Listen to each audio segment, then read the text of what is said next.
Hello दोस्तों। तो हम लोग जो ऑल इंडिया बार एग्जामिनेशन 22 दिसंबर को होने वाला है, उसी के लिए हम लोग प्रीवियस ईयर का क्वेश्चन पेपर सॉल्व करने जा रहे हैं। तो आइए सबसे पहले 2023 का क्वेश्चन पेपर आइए सॉल्व करने जा रहे हैं।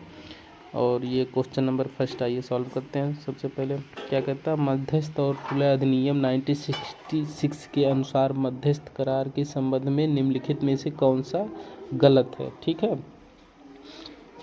इसका आंसर बताइए आप लोग। इसका आंसर क्या होगा? तो इसका आंसर होगा मध्यस्थ करार लिखित के साथ साथ मौखिक भी हो सकता है। ठीक है, ये गलत है सिर्फ बाकी सही है। मध्यस्थ करार एक अलग समझौता के रूप में हो सकता है, ये भी सही है। मध्यस्थ करार एक अनुबंध में मध्यस्थ खंड के रूप में हो सकता है, ये भी सही है। मध्यस्थ करार उन सभी कुछ विवादों के लिए हो सकता है जो पक्षकारों के बीच उत्पन्न हो सकता है, लेकिन मध्यस्थ करार जो होता है मौखिक या लिखित जो होता है, ये ऑप्शन गलत है। आइए आगे बढ़ते हैं क्वेश्चन नंबर सेकंड पे। क्वेश्चन नंबर सेकंड कहता है मध्यस्थ और सुलह अधिनियम 1966 के अनुसार निम्नलिखित में से किस परिस्थितियों में मध्यस्थ को चुनौती नहीं दी जा सकती है। इसका आप लोग बताइए आंसर। ठीक है, कौन सा होगा? ए बी सी, जल्दी बताइए। तो इसका आंसर होगा सी, जब उसके पास पक्षकार द्वारा सहमत योग्यताएं हो। ठीक, दूसरा का सी होगा। आइए question number third. Question number third पे क्या है, हिंदू विवाह अधिनियम 1955 के अनुसार कब दो व्यक्तियों को एक दूसरे का सौतेला रिश्तेदार कहा जा सकता है। इसका बताइए कौन सा होगा ऑप्शन, बताइए। ए बी सी या डी होगा?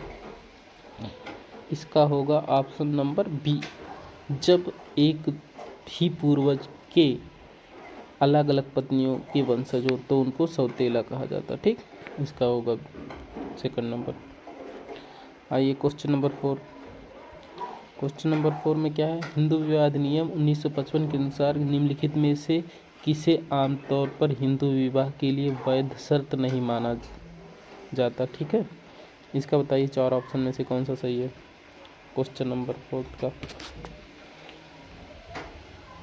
जब इसका आंसर होगा जब पक्षकारों को प्रतिषेध रिश्ते की कोटि के भीतर होना चाहिए, तब ये जो होता है शर्त नहीं माना जाता। ठीक है, इसका होगा बी। आगे बढ़ते हैं, क्वेश्चन नंबर 5 पे आते हैं। क्वेश्चन नंबर 5, हिंदू विवाह अधिनियम 1955 की धारा 13 फर्स्ट के निम्नलिखित प्रावधान करती है कि पहला क्या है, दाम्पत्य अधिकारों की बहाली के लिए आधार, न्यायिक पृथक्करण के लिए आधार, तलाक के लिए आधार। बताइए इसमें से कौन कौन कौन सही है ऑप्शन। इसमें ऑप्शन क्या होगा, जल्दी बताइए। इसका ऑप्शन होगा सेकंड और थर्ड, न्यायिक पृथक्करण के लिए आधार होगा, तलाक के लिए आधार होता है। ठीक है, सेकंड बी 13 भी जो होता है। आगे बढ़ते हैं, क्वेश्चन नंबर 6 की तरफ बढ़ते हैं। मुस्लिम विधि में ताबिल विवाह का अर्थ क्या होता है? अब बताइए इसको, ताबिल विवाह क्या होता है? वैध विवाह होगा, शून्य विवाह होगा, शून्यकरणीय विवाह होगा या अनियमित विवाह होगा? तो इसका होगा ये शून्य विवाह होता। ठीक है, आंसर भी होगा। आगे बढ़ते हैं, क्वेश्चन नंबर 7 पे आते हैं। विवाह का अनुबंध जिसे पत्नी द्वारा उसे सौंपे गए अधिकार के तहत भंग किया जा सकता है को मुस्लिम विधि के तहत क्या कहा जाता है? बताइए। बताइए इसका आंसर क्या होगा? इसका होगा ऑप्शन नंबर सी, तलाक के तहफीज होता है। ठीक है, तलाक के तहफीज होता है। आगे बढ़ते हैं, क्वेश्चन नंबर 8। क्वेश्चन नंबर 8 का है क्या है, क्या कहता है, निम्नलिखित में से किस अधिनियम के तहत एक हिंदू लड़का और हिंदू लड़की शादी कर सकते हैं? बताइए कौन सा अधिनियम है? हिंदू विवाह अधिनियम या विशेष विवाह अधिनियम, दोनों होता है। ठीक है, ये आपके पता है कि दोनों ही जो होता है सही है, दोनों के तहत जो होता है एक हिंदू लड़की या लड़का विवाह कर सकते हैं। ठीक। क्वेश्चन नंबर 9 पे आते हैं। निम्नलिखित में से किस संशोधन अधिनियम द्वारा बालिका को भी सहदाई संपत्ति में अधिकार उपलब्ध कराया गया? ये बताइए इसका क्या होगा। क्वेश्चन नंबर 9 का जल्दी बताइए, कौन सा अधिनियम था संशोधन द्वारा लाया गया? ये था आपका ऑप्शन नंबर सी, हिंदू उत्तराधिकारी संशोधन अधिनियम 2005 में लाया गया था। ठीक। आगे बढ़ते हैं। Question number 10। वैध दंतक ग्रहण के लिए दंतक पिता और उसकी दंतक पुत्री के बीच आयु का अंतर कितना होना चाहिए? बताइए, जल्दी बताइए इसका आंसर क्या होगा। इसका होगा 21 वर्ष अंतर होना चाहिए। ठीक, सी। आगे बढ़ते हैं। Question number 11। निम्नलिखित में से किस मामले को भारत में जनहित याचिका का पहला दर्ज मामला माना जा सकता? बताइए इसका क्वेश्चन नंबर क्या होता है। हुसैना आरा खातून बनाम बिहार राज्य का मामला था। ठीक है। आगे बढ़ते हैं। क्वेश्चन नंबर 12 में निम्नलिखित में से किसे भारत में PIL का जनक माना जाता है? तो ये आप लोग को पता ही है, बताइए जल्दी से। इसका आंसर होगा PN भगवती साहब थे। ठीक। क्वेश्चन नंबर 13 आइए। निम्नलिखित में से किसके विरुद्ध जनहित याचिका दायर नहीं किया जा सकता? बताइए, राज्य सरकार, केंद्र सरकार या निजी पक्षकार या नगर निगम के खिलाफ? बताइए किसके खिलाफ नहीं किया जा सकता? PIL को आप अभी पढ़े हैं कि किसी भी निजी पक्षकार के विरुद्ध दाखिल नहीं किया जा सकता। इसका आंसर होगा सी। क्वेश्चन नंबर 14 आइए बढ़ते हैं आगे। भारत के सर्वोच्च न्यायालय द्वारा जारी निर्देशों के अवलोकन में निम्नलिखित में से किस मुद्दे पर न्यायालय द्वारा जनहित याचिका पर विचार नहीं किया जा सकता? बताइए इसका ऑप्शन नंबर बताइए। 4 ऑप्शन है, कौन सा सही होगा? क्वेश्चन फिर से देख लीजिए आप लोग। भारत के सर्वोच्च न्यायालय द्वारा जारी निर्देशों के अवलोकन में निम्नलिखित में से किस मुद्दे पर न्यायालय द्वारा जनहित याचिका पर विचार नहीं किया जा सकता? बताइए। इसका ऑप्शन होगा बी, अगर किसी को भी समय से पहले रिहाई के लिए जेल से याचिका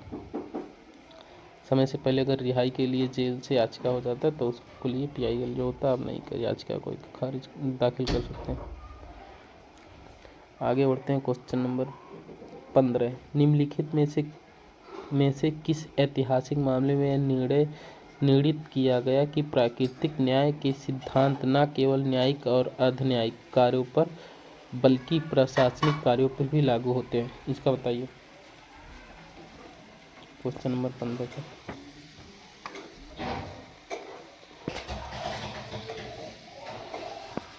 कौन सा केस था? बताइए। इसका ऑप्शन होगा ए, AK कृपक बनाम भारत संघ। ठीक। आगे बढ़ते हैं। Question number 16। निम्नलिखित में से किस फैसले में सर्वोच्च न्यायालय ने SP संपत कुमार बनाम भारत संघ मामले पर व्यापक पुनर्विचार किया था? बताइए इसमें। इसका ऑप्शन बताइए जल्दी क्या होगा, ABCD। तो इसका ऑप्शन होगा आपका B, L चंद्र कुमार वर्सेस भारत संघ। ठीक है। Question number 17। निम्नलिखित में से किसने प्रशासनिक कानून को सरकारी सत्ता के नियंत्रण से संबंधित कानून के रूप में परिभाषित किया था? बताइए। क्वेश्चन नंबर 17 कौन है? तो इसका है वेड। Question number B। ठीक। आगे बढ़ते हैं। क्वेश्चन नंबर 18 का क्या है? अधिवक्ता अधिनियम 1961 के तहत अदालतों में अवैध रूप से वकालत करने वाले व्यक्ति के लिए क्या दंड निर्धारित किया गया था? बताइए जल्दी। अगर कोई अधिवक्ता है जो अदालत में अवैध रूप से वकील बन के प्रैक्टिस कर रहा था तो उनको क्या दंड दिया जा सकता है? क्या दिया गया? 6 महीने तक की उनको कैद होती है। ठीक। Option number B। आइए 19 नंबर पढ़ते हैं। अधिवक्ता अधिनियम 1961 का कौन सा प्रावधान बार काउंसिल ऑफ इंडिया को अधिवक्ताओं द्वारा पालन किए जाने जाने वाले पेशेवर आचरण का शिष्टाचार मानक निर्धारित करने का अधिकार देता है। बताइए इसका, बताइए जल्दी से। 19 नंबर का, 19 का कौन सा सही होगा? Section D 49। आगे बढ़ते हैं। Question number 20। Bar council of India के नियमों के अनुसार निम्नलिखित में से कौन सा गलत है? बताइए चारों ऑप्शन में से कौन सा गलत है? अधिवक्ता ऐसे किसी भी मामले में पैरवी कर सकता है जिसमें उसका स्वयं का आर्थिक हित हो। अधिवक्ता हर समय निर्धारित पोशाक में ही अदालत में उपस्थित होना चाहिए। अधिवक्ता अपने वकील के लिए जमानतदार के रूप में खड़ा नहीं हो सकता। अधिवक्ता किसी भी अनुचित साधन से अदालत के फैसले को प्रभावित नहीं कर सकता। बताइए जल्दी। इसका होगा ऑप्शन नंबर ए, अधिवक्ता ऐसे किसी भी मामले में पैरवी नहीं जोता कर सकता जिसमें उसका स्वयं का आर्थिक हित होता है। ठीक है, ऑप्शन ए होगा। ठीक है, ऑप्शन नंबर ए इसका सही है। आते हैं 21 नंबर पे। निम्नलिखित में से कौन सा प्राधिकारी बार काउंसिल ऑफ इंडिया के अनुशंसात्मक समिति द्वारा दिए गए आदेश के विरुद्ध अपीलीय प्राधिकारी के रूप में कार्य करता है? बताइए। Question number 21। Bar council of India के अध्यक्ष या बार काउंसिल ऑफ इंडिया के उपाध्यक्ष या उच्च न्यायालय या भारत का सर्वोच्च न्यायालय? बताइए कौन सा है? इसका होगा bar council of B, bar council of India के उपाध्यक्ष होते हैं। क्वेश्चन नंबर 22 पे आइए। निम्नलिखित में से किस स्थिति में एकल व्यक्ति अपनी जो होता है कंपनी, मतलब जो होता है ओपीसी, अनिवार्य रूप से निजी या सार्वजनिक कंपनी में परिवर्तित हो जाएगा? बताइए इसका option A B C D कौन सा सही होगा? डी का।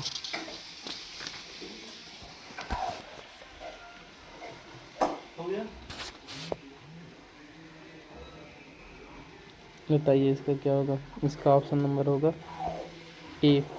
ठीक है, यदि किसी ओपीसी की चुकता शेयर पूंजी 25 लाख रुपए से अधिक है तो। ठीक, आगे बढ़ते हैं। क्वेश्चन नंबर 23 पे आते हैं। क्वेश्चन नंबर 23 क्या कहता है? कंपनी अधिनियम 2013 के अनुसार किसी सार्वजनिक कंपनी के लिए निर्देशकों की न्यूनतम संख्या कितनी होती है? ठीक है, कम से कम एक कंपनी में 2013 का जो एक्ट है उसमें एक निर्देशकों की न्यूनतम संख्या कितनी होती है?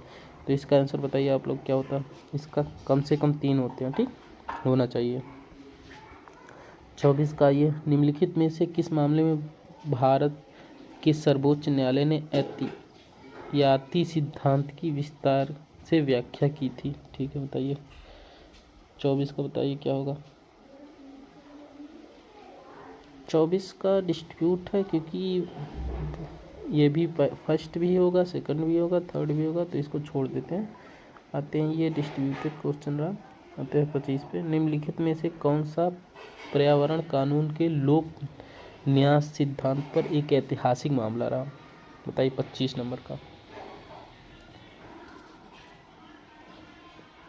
MC मेहता बनाम कमलनाथ। ठीक, 26 पे आते हैं। निम्नलिखित में से किस मामले में सूचना प्रौद्योगिकी अधिनियम 2000 की धारा 66A को सर्वोच्च न्यायालय द्वारा रद्द कर दिया गया था? बताइए किस मामला? श्रेया सिंघम बनाम भारत संघ के मामले में रद्द कर दिया गया था। ठीक, क्वेश्चन नंबर 27। निम्नलिखित में से किस मामले में सूचना प्रौद्योगिकी अधिनियम 2000 के अनुसार इलेक्ट्रॉनिक रिकॉर्ड प्रवर्तक को उपरोक्तित नहीं किया जाएगा? बताइए इसका कौन सा ऑप्शन होगा? A B C D. इसका ऑप्शन होगा डी, किसी अनधिकृत व्यक्ति द्वारा भेजा गया इलेक्ट्रॉनिक रिकॉर्ड। ठीक, जो अथॉराइज नहीं है उसके द्वारा भेजा गया। आगे बढ़ते हैं। 28। मातृत्व लाभ अधिनियम 1961 के तहत एक महिला अधिकतम कितनी अवधि तक मातृत्व लाभ की हकदार होती है? ये तो आपको पता होगा, कॉन्स्टिट्यूशन में पढ़े हैं। 26 सप्ताह तक। ठीक, डी। आते हैं 29 पे। मातृत्व लाभ अधिनियम 1961 के अनुसार ये क्या, ट्यूबेक्टमी ऑपरेशन के लिए एक महिला कितनी अवधि तक संवेतन छुट्टी की हकदार है? ठीक है, इसका बताइए। ABCD question number 29। 2 हफ्ता तक ये होगा इसका। ठीक, आते हैं 30 नंबर पे। फैक्ट्री अधिनियम 1948 के अनुसार किसी भी फैक्ट्री में कम से कम एक कैंटीन होने के लिए मूल रूप से नियोजित श्रमिकों की न्यूनतम संख्या कितनी होनी चाहिए? जल्दी बताइए इसका।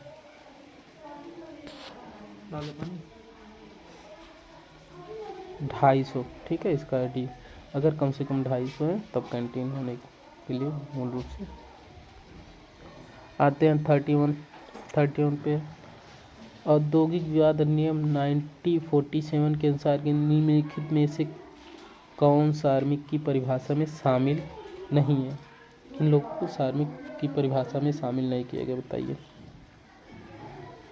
जो 12 मासिक वेतन प्राप्त करने वाले पर्यवेक्षण हैं उनको नहीं शामिल किया गया। ठीक, आते हैं 32 नंबर क्वेश्चन। अपकृत्यपूर्ण दायित्व मुख्य रूप से कानून द्वारा निर्धारित कर्तव्य के उल्लंघन से उत्पन्न होता है। यह कर्तव्य आमतौर पर व्यक्तियों के प्रति और उसका उल्लंघन अपनिर्धारित क्षति के लिए कार्रवाई द्वारा निर्णीत है के रूप में किसने परिभाषित किया था? बताइए इसका। कौन थे? डिल्सेल, पोलक, सालमंड या विनफील्ड? जल्दी बताइए। विनफील्ड साहब थे। ठीक, इसका आंसर होगा डी। आइए क्वेश्चन नंबर 33 पे। लूसेस्टर ग्राम स्कूल का मामला निम्नलिखित में से किस महत्वपूर्ण युक्ति से संबंधित है? ठीक है, बताइए जल्दी।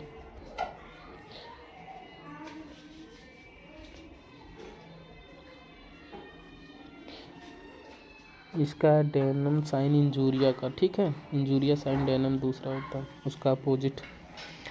आइए फिर उसके बाद में क्वेश्चन नंबर 34। मोटर वाहन अधिनियम 1988 का निम्नलिखित में से कौन सा प्रावधान बिना दोष दायित्व से संबंधित है? बताइए। सेक्शन 140 होगा। ठीक, ए। Question number 35। उपभोक्ता संरक्षण अधिनियम 2019 के तहत कितने उपभोक्ता अधिकारों की पहचान की गई? बताइए। कितने अधिकारों? इसका सी 6 अधिकारों को। क्वेश्चन नंबर 36 पे आते। उपभोक्ता संरक्षण अधिनियम 2019 के तहत गठित निम्नलिखित में से कौन सा निकाय अधिनियम के तहत उपभोक्ता के अधिकार के संवर्धन और संरक्षण पर सलाह देने के लिए अधिकृत है? बताइए। केंद्र उपभोक्ता संरक्षण, केंद्रीय उपभोक्ता संरक्षण परिषद या राज्य उपभोक्ता संरक्षण प्राधिकरण या राज्य उपभोक्ता संरक्षण परिषद? बताइए इसमें से कौन सा। जल्दी बताइए।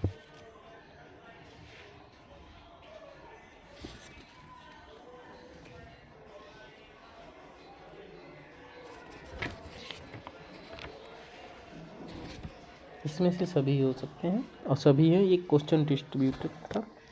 इसका जो होता है आंसर गलत है तो इसको छोड़ देते हैं, आगे बढ़ते हैं। 37 नंबर पे आते हैं।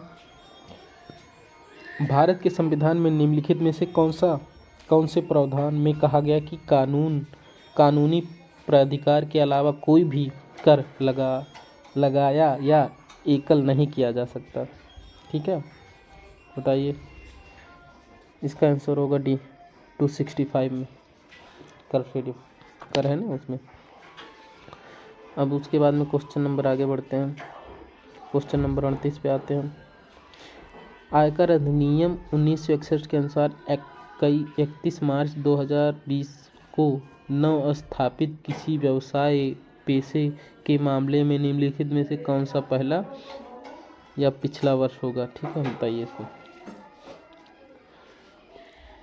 इसका क्वेश्चन में ही आंसर छुपा है। इसका होगा बी। 31 मार्च 2020 से शुरू होगा, 31 मार्च 2020 को समाप्त हो जाएगा। ठीक, क्वेश्चन नंबर 39। आयकर अधिनियम 1961 के अनुसार किसी व्यक्ति को किसी भी पिछले वर्ष में भारत का निवासी माना जाता है यदि वह पिछले वर्ष में निम्नलिखित दिनों की अवधि के लिए भारत में रहा हो। कितने दिन भारत में रहेगा तो उसको माना जाएगा भारत का निवासी, बताइए। बी 182 दिन। ठीक,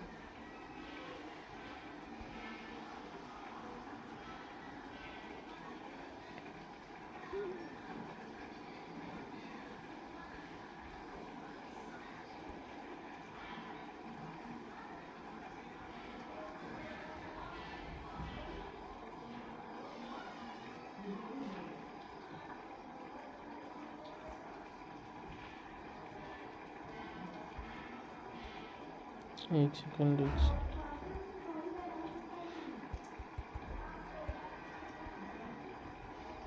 क्या 182 दिन। ठीक, आगे बढ़ते हैं। क्वेश्चन नंबर 40 आ गया। आयकर अधिनियम 1961 के निम्नलिखित में से किस प्रावधान के तहत आय को परिभाषित किया गया है, ये बताइए। इसका होगा बी 224 में। 41 का आ जाओ।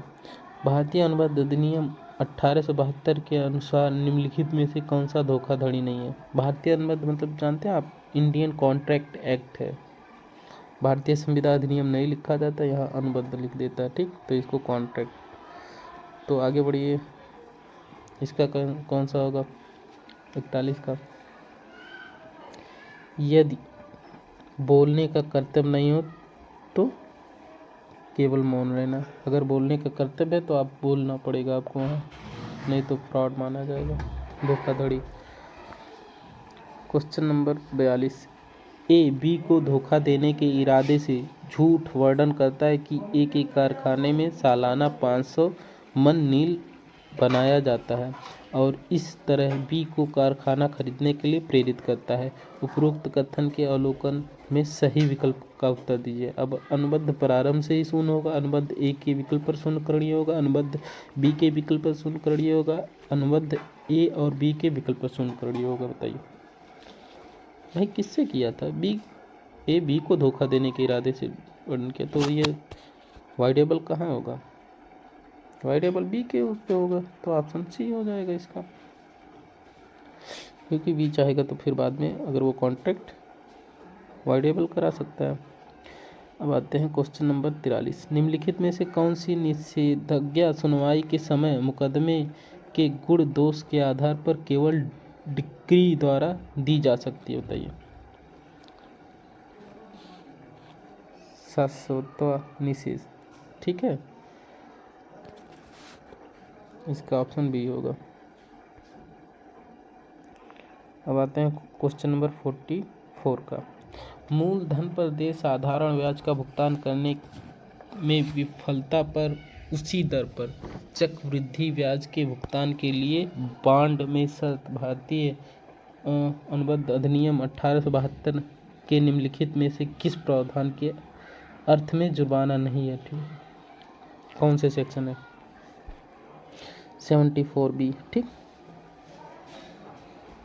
आगे बढ़ते हैं 45 क्वेश्चन नंबर। संपत्ति अंतरण अधिनियम 1882 की धारा 63A के तहत दे डिफ़ॉल्ट ब्याज कितनी है। ठीक है, कितने % होती है डिफ़ॉल्ट दे ब्याज।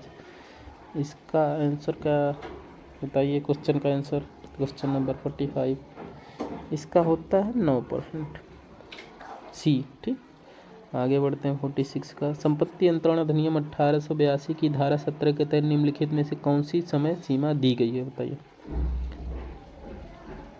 कोई प्रॉपर्टी जो होती है सेक्शन 17, जो प्रॉपर्टी ट्रांसफ़र होती है किसी मतलब जो होता है पर्सन को, तो कितने टाइम तक होती है, अंतरण की तारीख से 18 वर्ष की अवधि तक। आगे परपिचुटी का रूल हो, टीपीए में जो होता है सेक्शन 17 जो होता है परपिचुटी रूल है।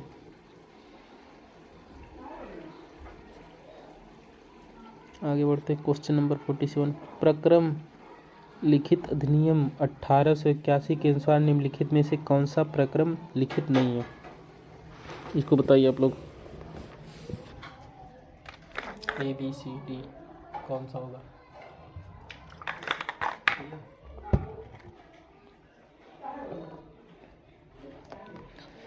तो बताइए इसका कौन सा होगा।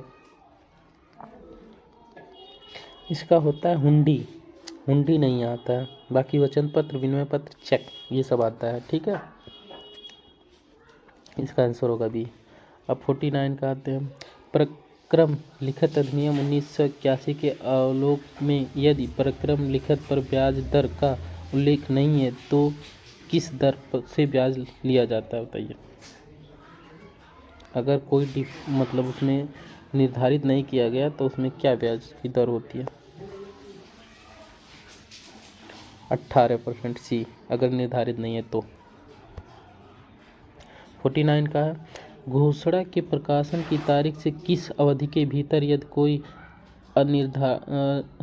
अधिनिर्णय नहीं दिया जाता है तो भूमि अधिग्रहण, पुनर्वासन और पुनर्स्थापन में उचित मुआवजा और पारदर्शिता का अधिकार अधिनियम 2013 के अनुसार भूमि अधिग्रहण की पूरी कार्रवाई समाप्त हो। बताइए इसका क्या होगा। 6 महीने, 12 महीने, 18 महीने, 24 में। इसका होता है 12 महीने। ठीक है, आंसर नंबर बी। आते हैं 50 क्वेश्चन नंबर। प्रभावित परिवारों को न्यूनतम प्रतिशत कितना है कि जिन्हें भूमि अधिग्रहण, पुनर्वासन और पुनर्स्थापन में उचित मुआवजा और पारदर्शिता का अधिकार अधिनियम 2013 के अनुसार निजी कंपनियों के लिए भूमि अधिग्रहण करने के लिए अपनी पूर्व सहमति देनी होती है। बताइए। इसका होता 80% लोग। ठीक, तो आज यहीं तक रहने देते हैं, फिर आगे देखते हैं अगले क्लास में।